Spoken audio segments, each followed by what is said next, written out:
IFFHS এর সর্বকালের সেরা তালিকা কেমন হলো বলে আপনারা মনে করেন? যেখানে হচ্ছে লিওনেল মেসি 1 নম্বরে সর্বকালের সেরা, পেলে, মারাদোনা, ক্রিশ্চিয়ানো রোনালদো, জিদান সবাই আছেন মোটামুটি। কেমন হলো? ওই যে অনেকে বলছেন যে মেসি 1 নম্বরে, রোনালদো কেন 4 নম্বরে, মারাদোনা 3 নম্বরে, পেলে কেন 2 নম্বরে।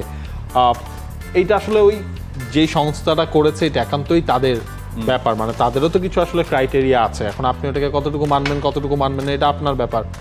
তারা আলটিমেটলি হচ্ছে ওই international federation of football history and statistics, তাদের মূল কাজটি হচ্ছে তারা সবসময় স্ট্যাট নিয়ে কাজ করে। তাদের কাছে সব ধরনের ডেটা তারা আলটিমেটলি কালেক্ট করে, এবং এটা তো আপনার ফিফার কোনো ধরেন সিস্টার কনসার্ন এরকম কোনো কিছু না। ওরা তো ইন্ডিপেন্ডেন্ট বডি, ইন্ডিপেন্ডেন্ট একটা কোম্পানি। তো তাদের কাছে মনে হয়েছে যে লিওনেল মেসি ধরেন হচ্ছে আপনার ব্যালন ডিওরের তো রেকর্ড তো আছেই, সেটা না, লিওনেল মেসি যে ওভারঅল যে ট্রফি জয় সেটাও তারা কাউন্ট করতে পারে, সেই জিনিসটা তারা দেখেছে। আলটিমেটলি তো এই টপ 10-এ যেই 10 জনকে রাখা হচ্ছে এর মধ্যে সবচেয়ে বেশি ট্রফি তো লিওনেল মেসি জিতেছেন। ক্লাব ক্যারিয়ার এবং ন্যাশনাল টিম দুটা যদি আপনি মিলিয়ে দেখেন 46 না কতগুলো ট্রফি তার জেতা, ওই জিনিসটা হয়তো বা ওভারঅল পয়েন্টে এগিয়ে রেখেছে।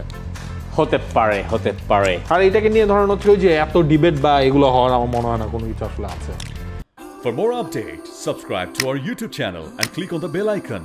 Follow us on Facebook and Instagram. Download T-Sports app to enjoy exciting games and highlights. Visit tsports.com.